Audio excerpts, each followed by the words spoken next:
Hey guys, I just wanted to jump in for a second and let you know a little bit about today's live stream sponsor, DNA Funded. DNA Funded has very generous profit sharing up to 90% and 3 different unique challenge types. For those looking to get funded, they also have speedy payouts, unlimited trading days on the first and second phase of their challenges, a very wide list of different things you can trade with over 800 different assets tradable, and maybe the most important component, a very experienced team behind the whole operation. So if you're interested in learning more about DNA Funded, click the link, check it out, see if it's right for you, and make sure to do your own due diligence to see if what they have to offer fits your trading style. For 20% off, you can use code A1T20. Again, that will be 20% off any of their challenges you'd like to check out. Thank you again to DNA Funded for sponsoring today's live stream. Now back to the show.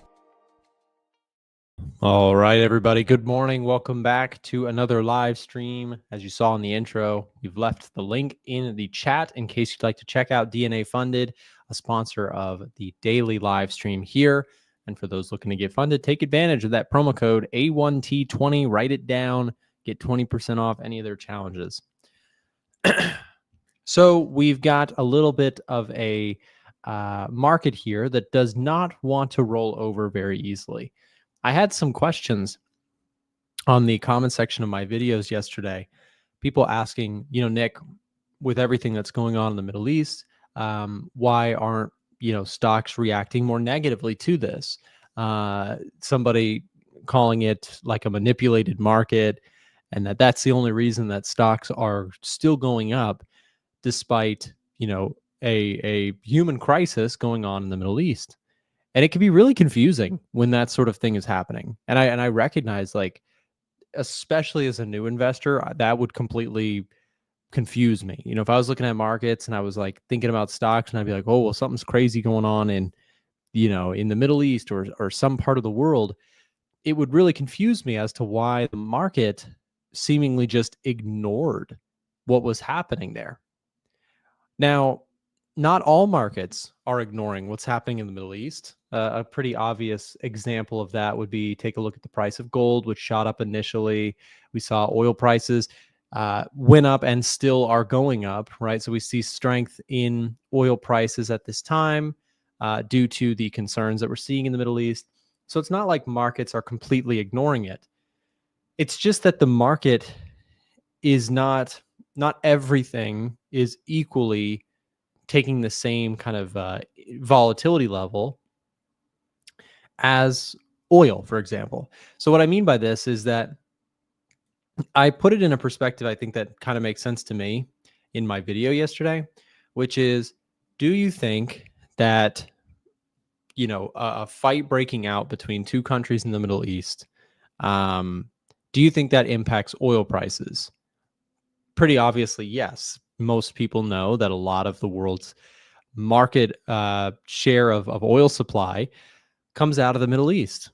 So that's pretty obvious. But is Microsoft stock, the company of Microsoft over here in the States, is it going to have a sizable difference to how much money it makes due to the war? And I'm talking about, like, is that going to seriously derail? Is that going to cause that stock to go down 10%, 15%, 20%? Probably not, because Microsoft is not, they have customers globally. They are an internet-based business. Everything is. So the reason I bring that up is that you have to think through these things. Why is the stock market index not dropping like a rocket ship lower here on this news? Because this news, although it is a scary news headline, and it's we hope and pray for the best of possible peaceful outcomes in that part of the world, the market's just not sensitive to, in terms of impact to profit margins, what's happening in the Middle East. So don't take it personal. It's not that the market is not rallying on the idea like, hey, look, there's terrible things happening, let's go up. That's not what is happening. But people take it personal that, like, the stock market can go up even though bad things are happening in the world. So this can be extended, by the way, to a lot of things. Many people, for example, really didn't like Biden or really don't like Trump, and they take it personal or become personally offended when the market goes up or down under each of their, elected official that they like or dislike. The market is bigger than all of that. The market is the collective sentiment of markets, growth of companies, economic kind of output. It's really big, right? So the idea that you're saying, okay, this thing can't go higher because Trump's the president, or this thing's going up because, or this thing can't go higher because, Israel and Iran are going at it. That is not a fully fair thing to take into account. Same thing when we saw all the hatred for the market going up under Biden, because people were like, how can this thing be going up? Biden's going to send us into a hyperinflation. The reason I share this so frequently on my channel is because this is a trap I see so many traders spring themselves into. They let their bias or their emotions completely dictate whether or not they'll allow themselves to take a trade that looks great on all accounts, except for they don't like the politics or the geopolitical or the what's happening in the world. And you have to leave that behind, right? Just something to think about. OT says he closed Kiwi yen. Nice. Yeah, New Zealand yen, last time I looked, it was doing really well. Yeah, so I'm still in this trade. I would like to see, I've been sitting in this trade for a while. I'm sitting in profits. I would ideally like to see this thing make a push up to like 89, at which point I'll close the trade. Now, I like New Zealand, the New Zealand dollar, for a number of reasons. Did we lose the score on New Zealand yen? Where are you, New Zealand yen? I'm looking for it. No, it's here. Bullish. Okay. So when we look at the New Zealand dollar against the Japanese yen, we have a score of +8. The commitment of traders data looks good. Retail positioning looks good. Seasonality for this currency pair looks good. Trend looks good to the upside. PMIs favor Japan. Both services and manufacturing, so we're losing some score there. But then pretty much everything else looks pretty good for New Zealand. CPI looks better for strength in the New Zealand dollar compared to the Japanese yen. PCE also. By the way, we do have PCE for Japan. It's household spending, I think, is what they call it there. Employment change favors New Zealand. Unemployment. So when I compare these two currencies, right, when we compare New Zealand versus Japan, that is what we're doing when we're currency traders, right? I'm saying, okay, I prefer the New Zealand dollar.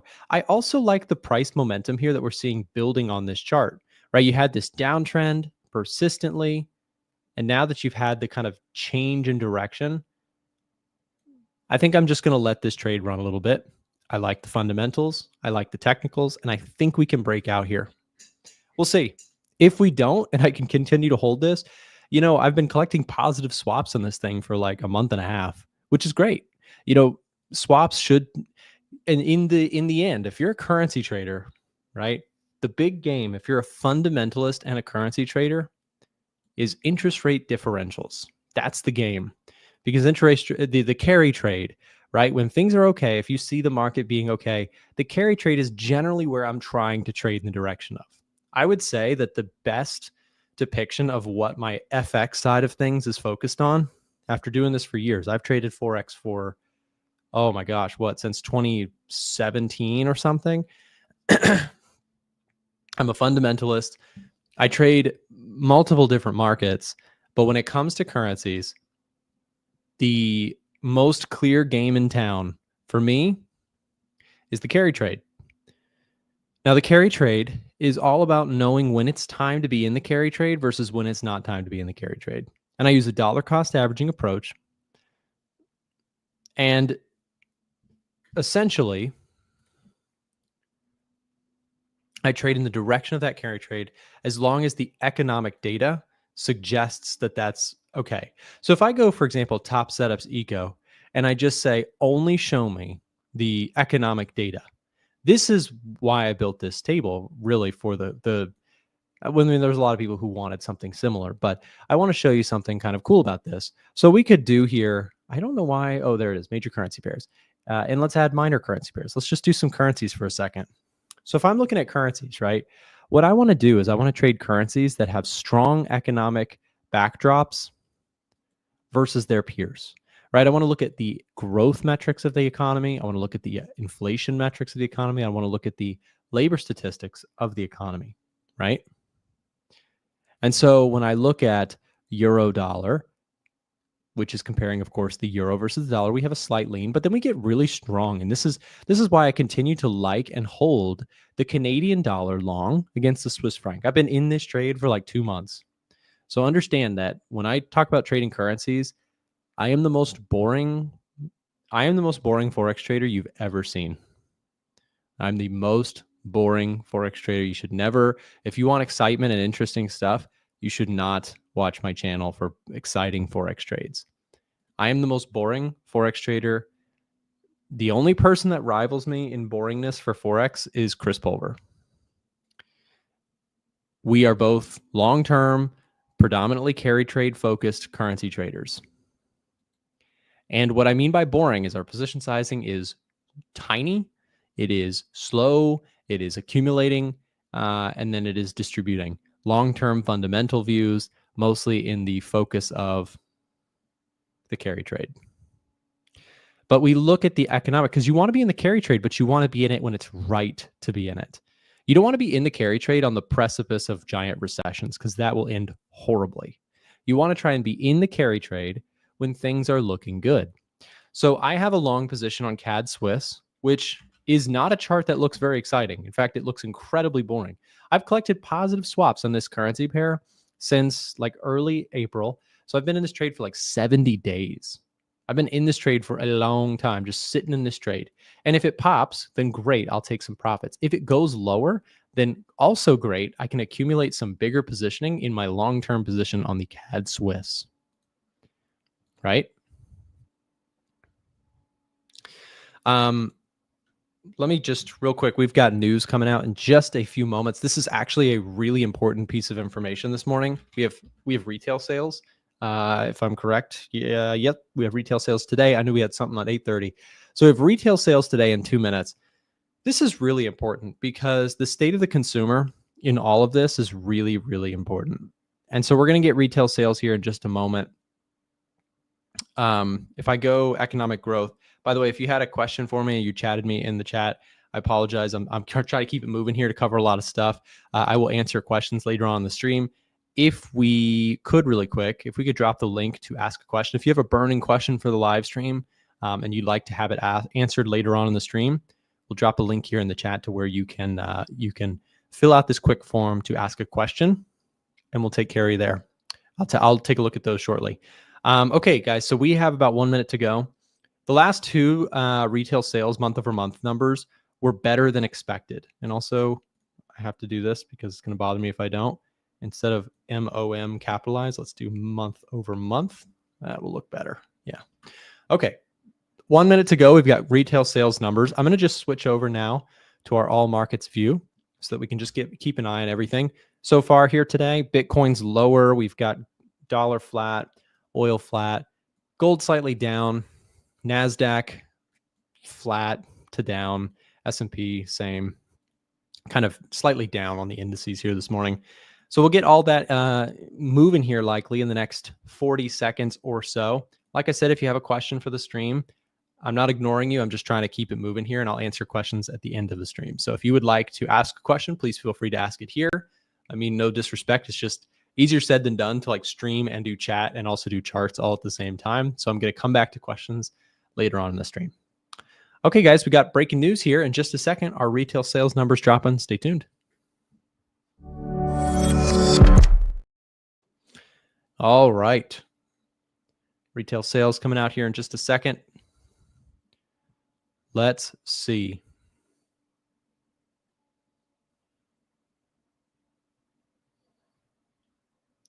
Initial reaction here on the dollar is a little bit soft. Indices mostly unmoved. Bitcoin unmoved. Gold unmoved. All right, core retail sales was a little bit soft here. Retail sales softer than expected. So that would be net slightly bearish for the US dollar. And in terms of indices, not particularly positive either. So we did have a miss in retail sales here this morning. How does this impact into the story? Well, the retail sales numbers are important, right? We don't want to discredit them because this is the state of the consumer. So we're expecting on a month-over-month basis, the forecast was for a contraction of 0.5%. We got a contraction of almost 1% at 0.9%. So we got contraction in retail sales numbers. And what we can see here is a slightly negative reaction to the dollar, but really not a big move. So not too much of a move. Sometimes you get a big move out of these sorts of figures. Other times you do not. However, let's just talk about the fundamentals about this. I would say that this is net negative for indices, right? Because stocks, of course, you want to see the consumer showing up and spending a lot of money. And so anytime you get contraction retail sales, especially more so contraction than expected, that could hit certain stocks, certain indices harder than others. So if we take a look at the dollar index here for just a quick second, you can see dollar index definitely did not need any more negative news here, but it certainly is still getting it, right? Dollar index to me, path of least resistance still seems negative. And this is actually going to tilt us back into a majority of our indicators on the edge finder suggesting bearish for the US dollar. Retail sales coming in soft here this morning. Silver, take a look at silver. Crossed to a new high here, 37. New high for multiple years. Silver is pushing higher here, still going. Copper's up a little bit, natural gas. Oil is also pushing here recently. Really big breakout on the price of oil. Bitcoin pulling back a little bit. Yields coming down a little bit here this morning. Euro dollar back towards those highs. Pound dollar, same thing. Dollar yen, pretty flat. Dollar Swiss, sitting at support. Dollar CAD, straight up bearish. The Australian dollar trending higher here as well. This is like the choppiest, grindiest uptrend you've ever seen. The New Zealand dollar, same thing. Euro yen, big breakout on euro yen. CAD yen also breaking through resistance. This is a pretty big deal too. This was a consolidation for like 2.5 months, actually longer, mid-February. So we did get a big breakout on CAD yen. I believe this is also, it was a top setups page on the last time I checked. Is it still there? It is. CAD yen top setup here, plus 12 score on the edge finder. Breakout looks pretty solid. I'm already long the CAD Swiss, so I probably won't add more CAD positions at this time, but this looks pretty interesting. Really strong move for the CAD yen. A lot of the yen pairs, actually. New Zealand yen, Swiss yen, Euro yen, pound yen, all getting pretty positive scores within the edge finder, the most neutral being the Australian yen and the dollar yen.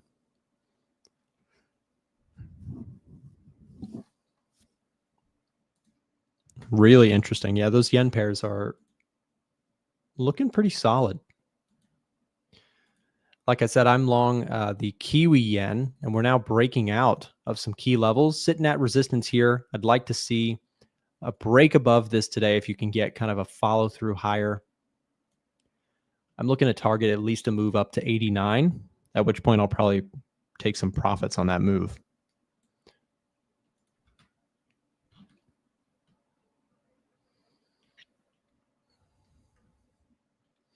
Nick said his trading is boring, but uses two standards. How is that boring? Do you mean two strategies? If you mean two strategies, I do use two strategy. I use a momentum trading strategy, like what I'm doing with the Russell, where I have a long and I'm trailing stops. And then on Forex, I have the most boring dollar cost averaging strategy you've ever heard of. I essentially accumulate over time, and it can take months for trades to work out, or it can take, a couple days. But it's really boring because a lot of times currencies chop around on the higher time frames. They just go back and forth and back and forth. And the carry trade, collecting positive swaps and riding trends that are in the direction of positive swaps, is a strategy that it's one of the most popular games on the hedge fund level. They love the carry trade, right? Banks and institutions, they love the carry trade, but it's not glamorous. It's really boring. Like, you're talking about like making really small percentage gains and just collecting positive interest between the interest rate differentials. Like, that's a really boring game to play, but it's a game that works over the long term if you know what you're doing with it. You can get yourself into a lot of trouble, just like every other strategy with the carry trade.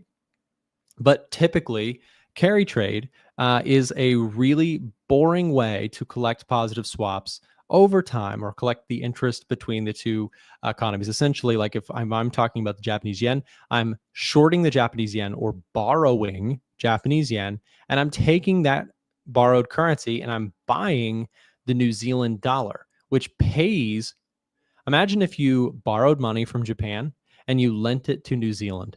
New Zealand offers a higher interest rate than Japan. And so what you pay in interest to Japan, you just pay with it with the net profits that you're making from lending money to New Zealand. That's essentially what you're doing with the carry trade. Now, it sounds exciting, but it's actually the most boring thing you've ever heard because you're talking about just like if you were to put it into a savings account and collect like a couple percent per year. That's not very exciting. Well, that's essentially what the carry trade is. It's like the most boring thing ever, but it's a strategy that is really popular for hedge funds and institutions when it comes to Forex. It's probably the most popular strategy. That's popular because it can work amazingly.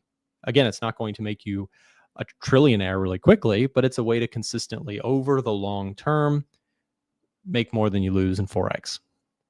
So that's my general approach to currencies is mostly rooted around the currency, the interest rate differentials between economies, and then studying, of course, the economic data to put myself in the right direction of these things. Trader Nick should start reacting to trades on Wall Street bets.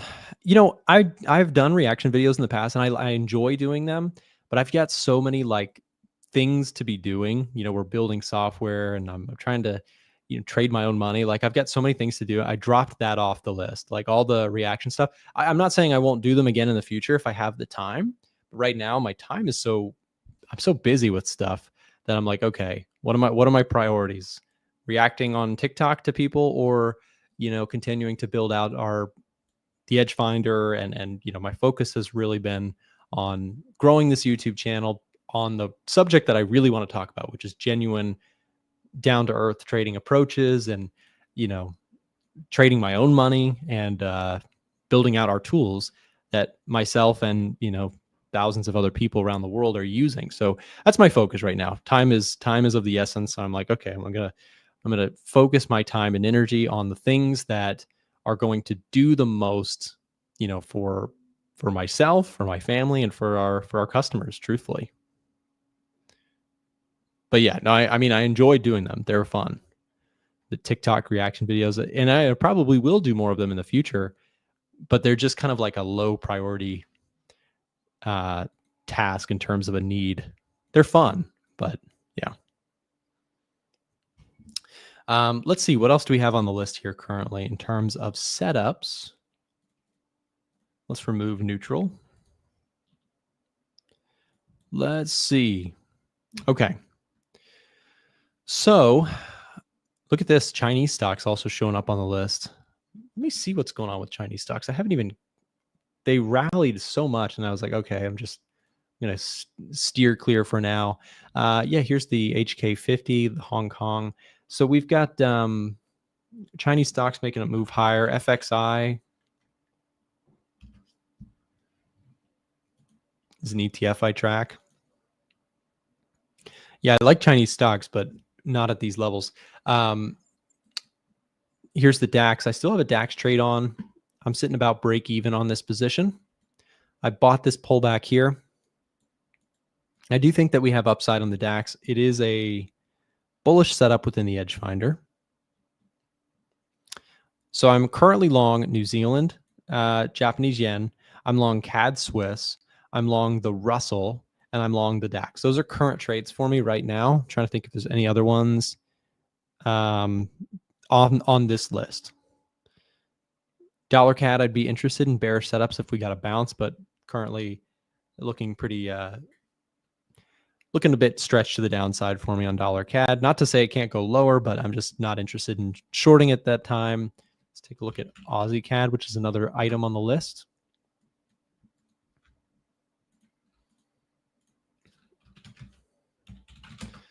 Also, I'm just going to check our live stream schedule here. Yeah, we have Alan coming on in just a few minutes, which will be fun.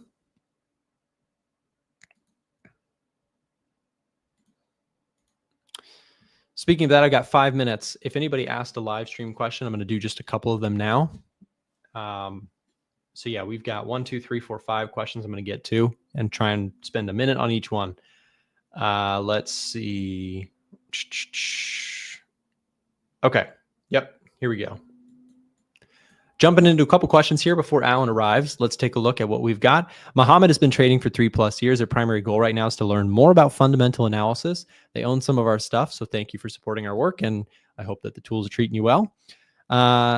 When last time Israel and Iran had missile exchanges, the market dropped like crazy on that information. Yeah, so we did get a reaction this time too, right? You had the market move down like 2% or something like that pretty quick. We also saw oil prices jump. And the question now too is like, if this does send oil prices, you have to think about like, where are oil prices right now? Oil prices are at 72.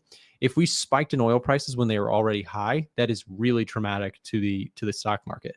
But oil prices are in a pretty good spot at 70, 72, 73. That's not too problematic. Now, if you get oil prices jumping up into the 90s, then yes, the stock market will sell off, not because necessarily the conflict that's happening, but because the conflict that's happening is causing oil prices to cause inflation. I would say if you get like a breakout above the 85 level, then the market really would probably start to worry about what's happening, simply because oil prices as an input to the economy could be problematic. That would be my reaction to it. I don't think we freak out in the stock market unless that happens. Isaac's been trading for 1 to 3 years. Primary goal right now is to learn more about fundamental analysis. I was looking at the chart for platinum, and for me, at least, it's looking a lot like it did in 2021. So I was wondering if you think this is critical resistance and will shoot price down for some time, or do you think it's a good buy? So let's just pull up platinum just to see what's going on with platinum. Platinum is ripping here. My goodness, this thing has been on fire here recently, breaking out long-term. Coming back to a long-term resistance, as you pointed out in 2021. Yeah, I don't have a really strong bias on platinum, I don't think. Let me see, is on the list? Yeah, so platinum is something that we track within the Edge Finder, and if it's not on the list, it's probably just going to be a pass for me. It's a strong chart. I mean, it looks great. Momentum, I would generally favor continuing to the upside, path of least resistance, but if I don't have a fundamental reason, there's no trade for me there. So completely neutral on this one. Let's go to our next question. I'm not going to try and say your name. I don't want to disrespect you on accident. How long have you been trading for 3+ years? Learn more about fundamental analysis. That's your primary goal. Over the last 2 years, I stopped trading and focused on fundamentals. I've been trading now for 2 months and I'm profitable, but it's not crazy amounts. It's really small. As someone who wants to get the Edge Finder, I'm currently using trading economics for my economic data. I'd like to ask if there is any other alternatives to use for economic data. I hope to purchase the Edge Finder one day. Yeah, so if there was an obvious answer, we probably wouldn't have built the Edge Finder. That's the truth. I know it's not cheap for everyone, but it's also, as you might expect, it's very expensive to build those sort of tools as well. So we're building the stuff that we wanted, right? So I understand at some point you want to get the Edge Finder. In terms of like, how can you get economic data without having a data source or a feed? You can probably just use like Forex Factory just to keep like an eye on the news dropping. But if you want to like itemize it and categorize it and build tables and view in-depth graphs, I don't know of anything that's going to like do the heavy lifting, put it in a simple way for you and map it all out. That's better than the Edge Finder. Otherwise, I would have built the Edge Finder differently. I know that's a obvious like, oh yeah, well you're selling it, so of course you want us to think that way. But genuinely, that is my I don't know of a better tool for simply scanning Edge Finder or economic data than the Edge Finder. And in the meantime, I would say just keep an eye on the stream, watch Forex Factory. I share a lot of Edge Finder charts when I'm streaming and video. I know it's not very time saving, right? You have to watch constantly to find a chart. But I'd say if you need further help with getting the Edge Finder, we do also offer payment plans. If that's something that you're interested in, if you'd like to break it up into a couple payment plans, send us a message. We'll drop a link here in the chat to where you can message us and someone from our support team can give you some information about what that looks like. So we do, like I said, we offer payment plans to make it easier to afford the Edge Finder. We also offer discounts to people in places where the US dollar is very expensive. So we are considerate of the price for people who are like, if they're in a place where the dollar is just ridiculously expensive, We respect that. Send us a message and ask us about it, and we'll see what we can do to help you out. Samson's been trading for less than 1 year. Primary goal right now is to improve their trading psychology. Nick, why is there so much sell pressure on gold these past 2 or 3 days? My buy limits keep getting stopped out. Are you trading it on a really low time frame? Because it's not really moved very much here recently. I guess if you're trading like the 5-minute or something like that, but I don't usually get down into these lower time frames. For me, on the 4-hour and the daily chart, for the most part, we've just been kind of sitting at all-time highs. In terms of where we're going from here, I think we're just stalling out and waiting for the next catalyst to either break us out, in which case I'd be pretty bullish if we got a strong breakout, or if we get something that's like really dollar strong, which we just have not quite seen, maybe we see a bigger push lower. But right now we're in kind of a choppy market setup. Like gold's really back and forth right now. So I'm not trading it. I would have a hard time trading it if I was, because it's just been choppy. But I do like the upside more than the downside personally on gold at this time.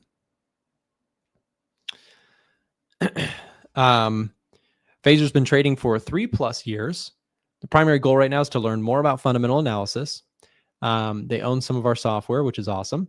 Hi, Nick. You mentioned you're very passive on Forex. Were you always that way, or did you switch later on? And what are the assets you trade most actively? So I'm not passive on Forex. I'm constantly watching it and placing trades. It's just that when it comes to what I do in Forex, the reason I say it's boring, which is the word I mentioned, is because a lot of what I do in Forex is very much like it's not something where I'm looking for like a 6% return in a week or something like that. I'm looking for really slow and steady accumulation. So like, let's just say, here's what I mean by boring. Like I have a bullish perspective on the Canadian dollar against the Swiss franc, and I've been accumulating positioning in this currency pair. So I bought some over here and I bought some over here. I'm currently sitting just under break even on this position, like slightly red. And what I mean by boring is I've sat in a trade for like 2 months and just sat through it, collected positive swaps, and done nothing with the position. And if it moves lower, right, then I may choose to actually add another position with the idea that I'm long-term thinking that we may have some upside in this currency pair. The reason I say boring is because it's not like I'm short right here with a stop loss right above and I'm taking profits down here and I'm quick 3R and I'm on to the next trade. Like, I'm not saying you can't do that, but when it comes to the way I trade Forex, it's very slow accumulating over time or distributing over time, right? The old adage, accumulation distribution. I am building really tiny positions on this currency pair with the idea that I think likely there will be an upswing, in which case I'll take some profits. And if we keep going lower, then I have such tiny positioning, hence why it's so boring, that if it keeps going down, then no problem. I'll build a bigger position, because that's ultimately, fundamentally, I think that that's good value for the longer term upswing that I think is likely in this currency pair. Hopefully that makes sense. I know, again, the reason I say it's boring is because it's not big swings in terms of returns. I'm not going to like make 50 grand a month trading Forex with that strategy. It's really boring and really consistent. That's the positive, right? The thing is, one thing that you at home should really think about, and this really changed my context on trading big time, is that the more boring I made my trading, the more consistently profitable I became. The more boring I made my trading, the less I stared at my screen phone. If I'm down on the 1-minute chart watching every candle, something's completely wrong. If I made as I've done this over time, the more boring my approach has become in terms of methodical, strategic, like systematic. Every single trade is the same way. It's boring. It's not exciting. The P&L swings are not super dramatic in terms of a percentage, I guess, the percentage swings. The more boring I made it, the more consistently profitable I became. And the thing is with that is boring is good in trading. And I'm not talking about like, oh yeah, no, I'm convincing myself it's boring. I'm talking about like, it's actually boring. Like, I have to remind myself like to check my Forex trades once a day. I take that back. I check like once or twice a day just to see what's going on in the currency world. But this is not keeping me up at night. It's super boring. It's super slow. And hence why it's so consistent for me. So again, I'm telling you, when I made that change, I know, like, here's the thing. I know there's a bunch of people in this chat right now. I've been there. I've been on the other side of not being a profitable trader yet and wanting it so bad, right? I've been in that shoe, or I've been in those shoes back in the day, and it was really frustrating. I was like, I really want to be that profitable trader that is doing this, and they're getting their work done, and then they're like, kind of just watching the markets, and that was what they did for a living. I wanted to be involved so bad. I was like, you know what I realized, so I wanted to be involved. I wanted to be trading. I wanted this to be a thing for me. And I can tell you what I also did not want to do in the back of my head, and I might be speaking directly to somebody, is I did not want to accept that the journey to getting there was going to take a lot of time and a lot of working overtime at a job and finding new income sources and investing more into my trading account, because I knew in the back of my head, I can make money consistently in the markets. I just can't make a lot of it quickly unless I had a large capital basis. That was what was happening in the back of my head. And someone out there is thinking the same thing. They're like, yeah, if I had 200 grand, I could trade pretty consistently, but I don't have 200 grand. And so I can't trade like that. Somebody's thinking that right now, right? But that's short-term mindset. And when I changed my mindset to saying, okay, fine, I don't have 200 grand right now, but I can get there. And I can take on a second job. I can save money in other ways. I can invest in my trading account rather than taking, and buying myself some stupid watch, right? The second I changed everything like that, trading strategies are not just about placing trades on charts. It's about finding ways to build up capital. It's about finding ways to make this steady enough so that you can do this long term. Does that make sense? I don't know if I'm resonating with anybody, but if you're like, yeah, I could do well if I had 200 grand, change that mindset, because that's dangerous. Because I was there too. I didn't always have the money that I have to trade with now. And I know how frustrating it is to be like, dang, I know in the back of my head, trading takes money to make money. I know it and I hate it, right? I know, because that used to make me so annoyed when I would hear that over and over. But once I accepted it, things started changing for the positive for me. Once I started saying, fine, I'm not going to make 10 grand a month anytime soon. When I accepted that years and years and years ago, guess what? Now I'm able to do that. Now I've built all sorts of different income streams. I built this YouTube channel. I run a software company. I used to be I'm a software engineer by trade. So I used to work a job, and I had a couple jobs before I started my business. And so I learned a lot about software engineering. And so the point is, if you really want to be a full-time trader, embrace that it's a long journey. Embrace it. Don't try and rush it. Rushing it will make you blow money over and over, and you'll never get there. If you're someone who's like, I refuse to believe that it's going to take me that long, then trust me, I was there too. But until I changed that perspective, until I changed that mindset, I was working against my own goal by trying to rush it. So, yeah. So, and I know not everybody's going to agree with me on that. Some people are going to be like, yeah, easy to say, you're already on that side, whatever. But trust me, I know the frustration of wanting to be a full-time trader and not having the capital to do it. I know the frustration of, oh my gosh, everyone's telling me it's going to take 5 years to figure this stuff out and start becoming profitable. And then you're also hearing, and some people are selectively hearing. That's the other thing in the trading world. A lot of people selectively hear. They don't hear this part. They don't hear that if you can make a couple percent per month and do that consistently, you're doing really well. Because then people start doing the math. They whip out a calculator and they say, well, I have $5,000 to trade with. You're telling me that if I make 2% per month, that's good? Yes, I am. It's just that you have a capital problem. Percentage returns, if you're like, no, that's not enough money, well, then you're taking a short-term approach to this stuff. If you imagine you had 20x the amount of money you have to trade with right now and apply that same percentage, and how does that number look? It probably looks a whole lot better. How does 2% of $100,000 or 2% of even $50,000, like that, it starts making more sense. So if that's the problem for you, right, then you have a capital problem, not a trading skill problem. People think trading skill means making 20% per month. That's not trading skill. That's just gambling. I've interviewed tons of really successful traders, people who have managed millions and even billions of dollars. Nobody is trying to go for 20% per month. at the highest level of this game. So yeah, just context is really important. If you refuse to believe that stuff, if you refuse to accept the realities of what trading is and what it is not, you will continuously go in circles in trading and continuously blow your money back to zero over and over and over and over. And I'm telling you that because I've seen countless people do this. From my perspective, I interact with a lot of traders. I have a lot of commenters on my YouTube channel that have, they've done this. Glenn, that's exactly right. There is a plague in the trading space of selective deafness. People want you to hear, they want someone like me to say, you can change your life with trading with a simple strategy and $1,000. And that is nonsense. You can change your life with trading, but it's not going to be $1,000 in a simple strategy. It's going to be countless hours of work.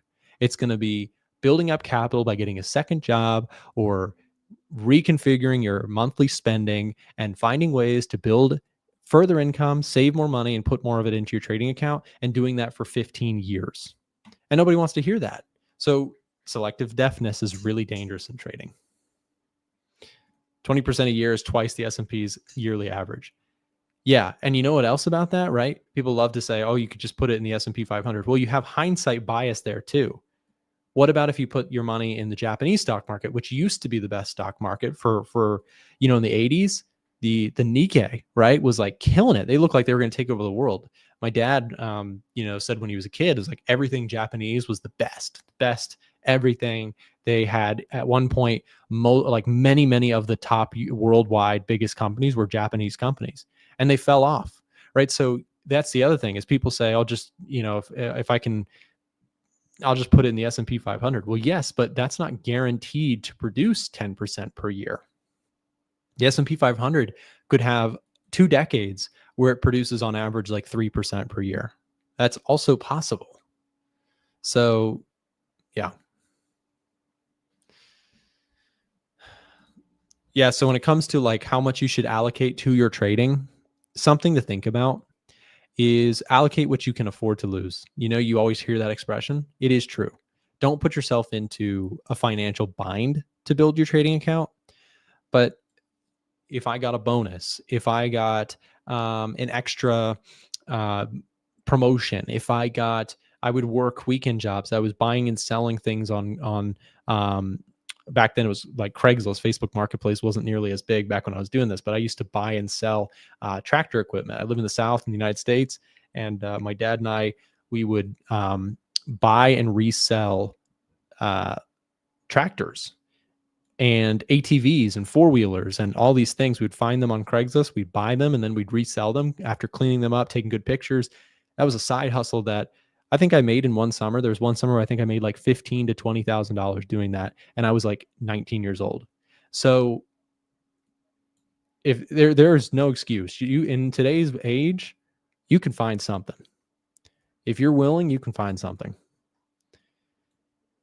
So if you want it bad enough, and that was partially why I got so into like side hustles, was I was like, dang, I need capital to trade. I love trading. I love investing. I love stocks. I love Forex, but I don't have enough capital to make this worthwhile. So I embraced the capital problem and said, okay, that's the side that I need to square up on.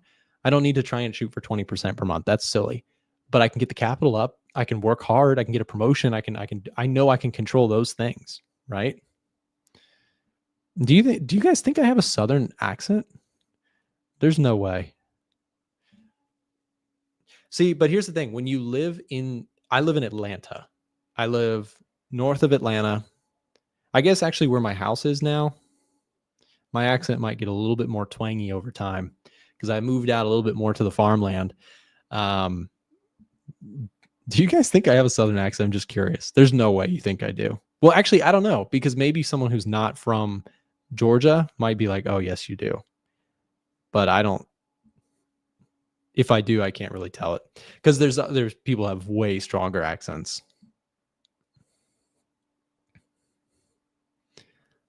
Okay. Good to know, Sean.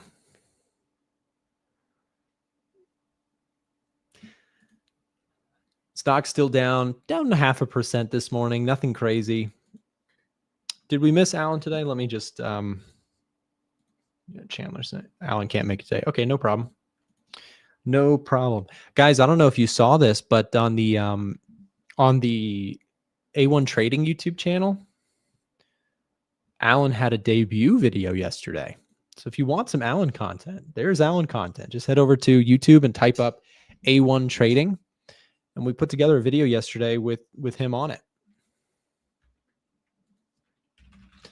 Okay, so if Alan is not making it today, our next one starts at 10:15. So, okay, we might be calling it early because I don't know if I can go that far. Appreciate your words of encouragement. You know, I have a lot of love for this game in terms of trading. Like this has been, I've dedicated the last 10 years of my life to this, right? Now, of course, this is not the only thing I live for, right? But it's my career path, something I'm very passionate about, but I'm equally passionate about like trying to put out content that makes a difference for people who are in this space. The first thing I think I can do, I've thought about this a lot. Like on my channel, what's the greatest good I could offer to the trading community? If I could stop some people out there from having a horrible, horrible financial disaster due to trading, I'd feel really like I made a difference, right? So when it comes to the trading space, people who don't like, they have selective hearing, right? We've talked about that just a second ago. And so it's really dangerous in the trading space to just jump in both feet and, load up your account with all your money. And people do that. And it's really dangerous. Like I've heard some horror stories, and I'm sure you guys have too. But a lot of new people have not heard that. And so they're like, oh yeah, no, I can figure this out. And the market it can't be that hard. I know, which companies are good, or I know which, which currencies are better than others. People have this false idea of how easy trading is, and then they get themselves into a really bad problem, and they completely go down the rabbit hole of revenge trading, and it happens every single day. And so my goal is on this channel is from like, what can I do to try and help someone, is genuinely sharing the warnings that I've learned in my own trading career. And I think that, I'm not just doing it for charity, right? We sell a product here. The Edge Finder is a product available for sale. It's a remarkable tool that we've worked tremendously hard to build, and I think it's worth every penny. I'm not selling you a dream here. This is not a magic box or anything like that. But again, that's part of the goal on my channel, is to be as real about this stuff as I can, to maybe, build that authenticity with what I'm doing. Dollar index flat here, Japanese yen flat here. VIX is up a little bit here this morning, up 6%. DAX down 0.3, Russell down 1%. Dow Jones down 0.6. Gold pretty flat. Pretty uneventful day so far. Retail sales was a little bit soft too. We see yields a little bit lower here today.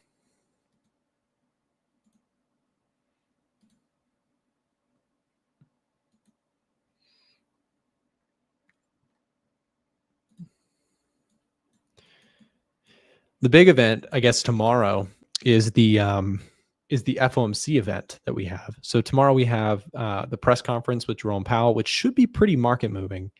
And during that, I am planning on actually doing, or we've got scheduled a trading battle. And I'm not sure if you guys have heard or seen a trading battle before, but tomorrow I'm going to be hosting a trading battle, which is really exciting. I'm hosting a trading battle tomorrow between Chris Pulver, you guys know him and love him, and Blake Morrow, who is another friend in the trading space. He's another content creator and very reputable trader. So we're going to be doing a 1v1 trading battle on the YouTube channel, The Trading Battle.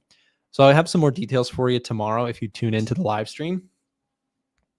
On my channel, we'll be streaming beforehand, and then we're going to drop the stream off into the trading battle. It's going to be really fun. Yeah, this is the hard part about like telling family and friends about trading, is that you really don't want to see them struggle. and you really also know that the percentages are really unlikely, that the person that you get into trading with you is unlikely to make it, which is a weird thing. So if a family friend or a family member asks me, hey, can you show me trading? I think your response is great. Like, you got to just tell them, like, it's hard. It's really hard. Like, you don't, like, if somebody asked me, hey, can you show me how to trade? I would say genuinely what I say to my audience. I'd say, you'd be kind of crazy to try, but if you're really into it, I'll show you some stuff. Right? It's really, really hard and you'll probably lose money. Like, that's the truth. It took me like 5 years to really get to the point where I felt really good about my trading. It took me 2.5 to 3 years just to get to like a break even. And then on that third year, I started getting to the point of like, okay, I'm making money. I'm making not huge money, but I've scaled that up over time. So it takes time. It's hard. Malad says, when somebody asks me, can you show me trading? I just say, nope, I'm good.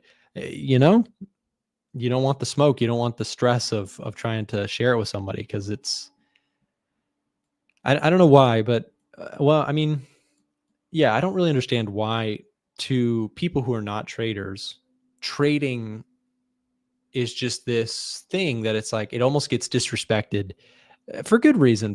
Most people who know something about people who have day traded probably have stories of, oh yeah, so-and-so I know who day traded lost all their money.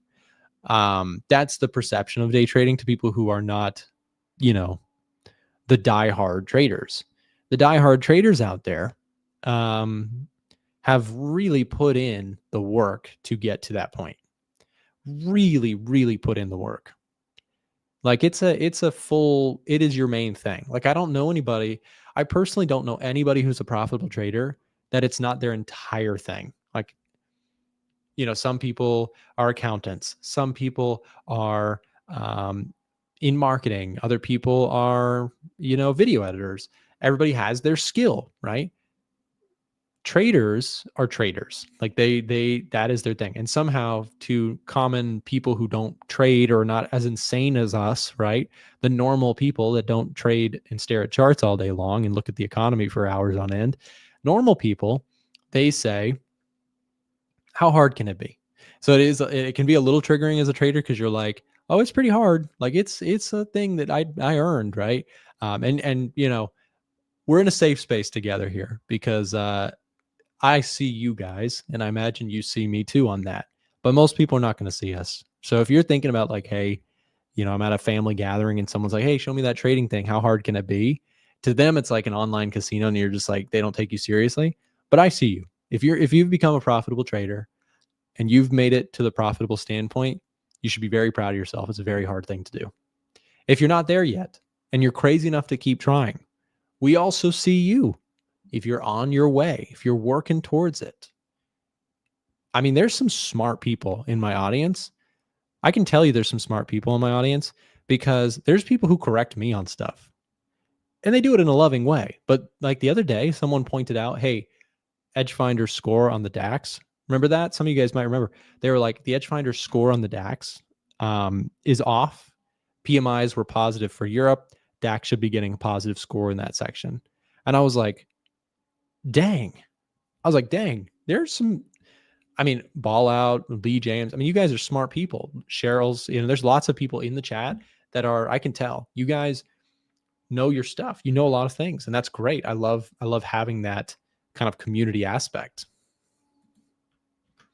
So anyways, just a quick note too. If you have jived with our conversation, I'm going to sell you something.